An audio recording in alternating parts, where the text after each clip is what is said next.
Okay. First question I've got for you, pretty standard. Can you say and spell your name and what I should put for your title? Yes, I can.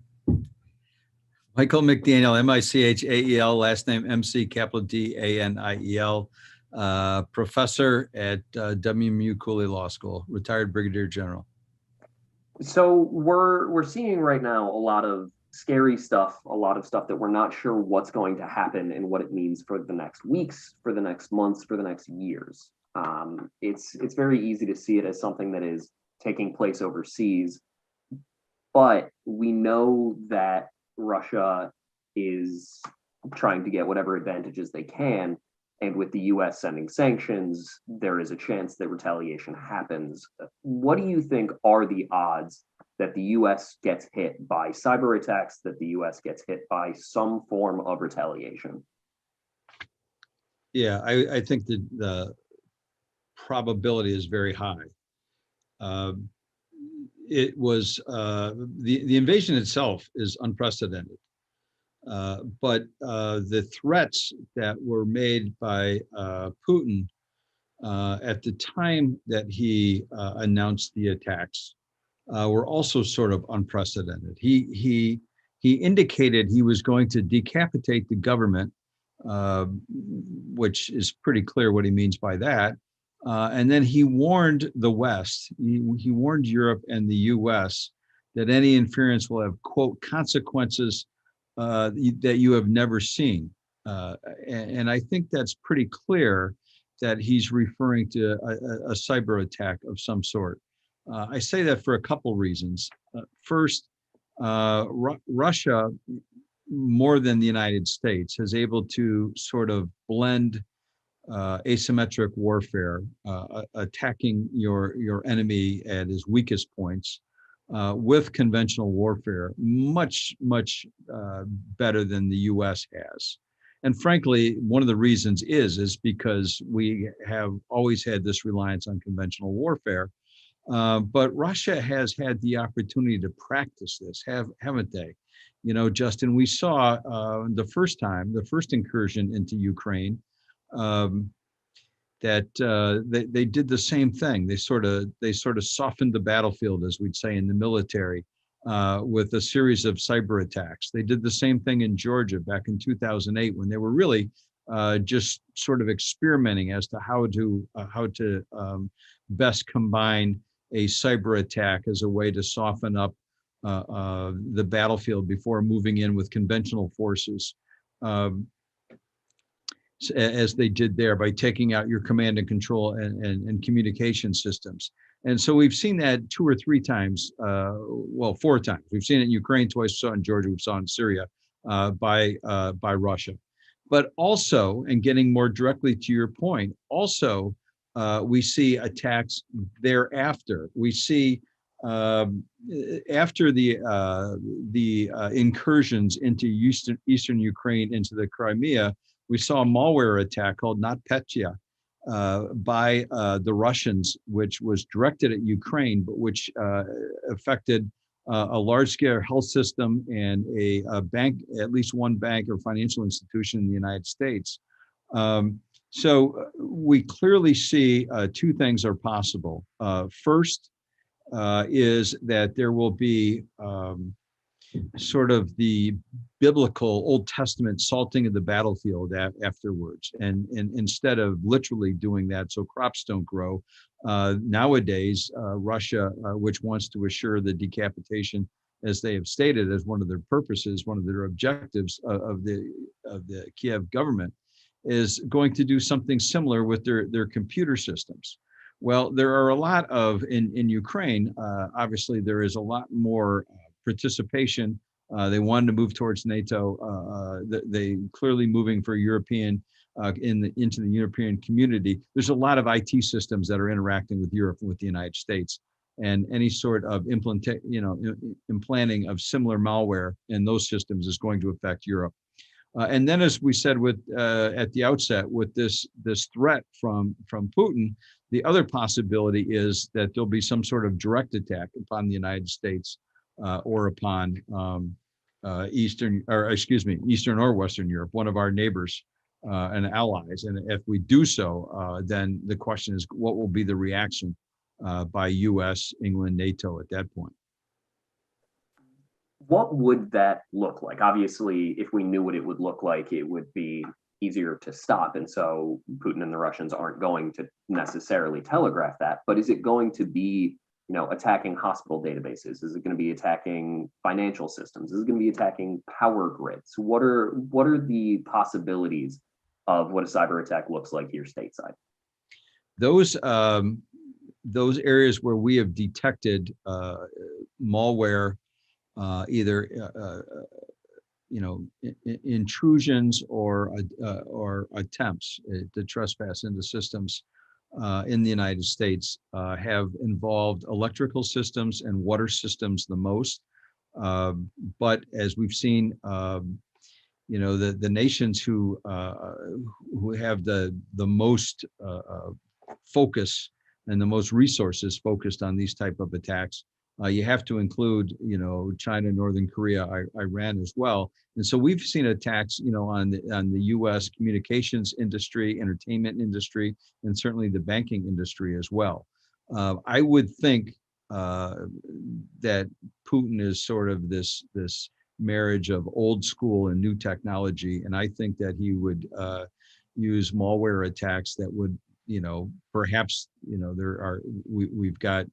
we've already got bugs in the system, so to speak, that are going, because we've uncovered them before on either, as I said, our water or our energy systems first, because those are the ones that harm all the other systems. You go to, all the other systems of infrastructure are going to rely upon energy, mostly electricity, but energy, IT, and water. And so I think those are the root systems that you would want to attack strategically if I were Putin.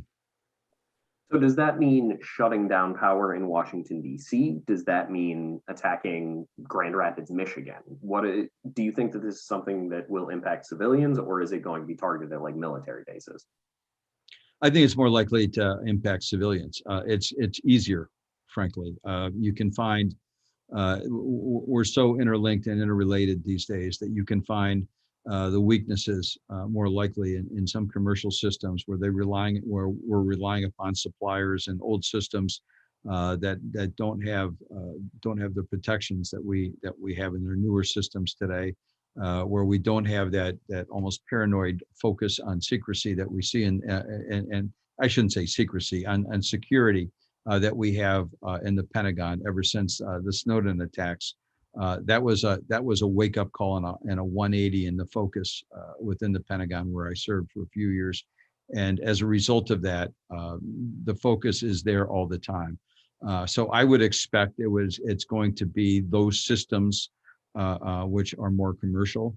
This is an example, not an example of a security defect or a potential flaw, but just one of the systems that you could hit. If you look at some of our major military bases, say Fort Bragg, you've got a single extension cord. You've got one line of electricity coming from an outside, commercial power company to some of our major military bases. So by attacking those energy systems, you're having an indirect but significant impact on our military's readiness, and I would think that would be the focus by Putin. So you mentioned that these will be impacting civilians as well, just because it's easier. What can people do to be on the lookout? I mean, is it change your passwords? Is it start buying bottled water? Yeah, it's more. I don't know that we need to do either of those. Changing this is not internal attacks where folks are looking to scam you, defraud you, or rip into your system. It's more a show of strength. It's an attack on either actual energy systems, as I said, or secondarily water or symbolic systems. So I don't know that there's anything we have to do with our passwords. It's a matter of the government, the Department of Homeland Security, with its Cyber and Infrastructure Security Agency, focusing on assisting governments, assisting commercial entities which own these systems in their defenses. And I'm sure they are doing it now in preparation without any question. That's standard. So is there reason for fear, or is it something that, you know, Johnny and Luann, who live in Lowell, just kind of should continue going about their day to day? Yeah, go about our day to day, but we need some awareness. You know, if all of a sudden the electricity goes out, it's not a time to panic. You know, this is Michigan. It could be the weather, or it could be an external rolling attack. The ability of an external rolling attack to hit Michigan, I think, is pretty slim. Again, I would think that you know, Putin is going to react to sanctions against them.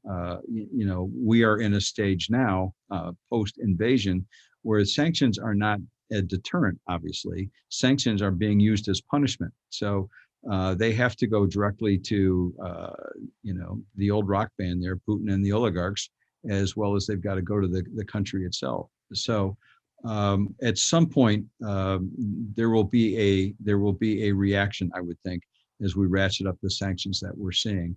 And it's not just in the financial marketplace. And going back to the IT focus of this story, those export control sanctions that we are putting in place are as rigorous as any we've ever done. So it's not just those goods that are made in the United States.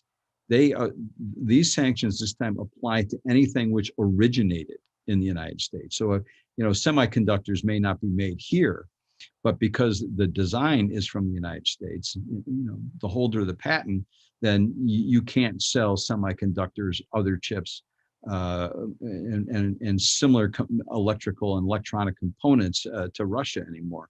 This is going to have a direct effect on them in terms of their IT systems and therefore their ability not just to wage war, but their ability to engage in commerce. So this is going to have an effect on them fairly soon, and it's going to be a strong effect.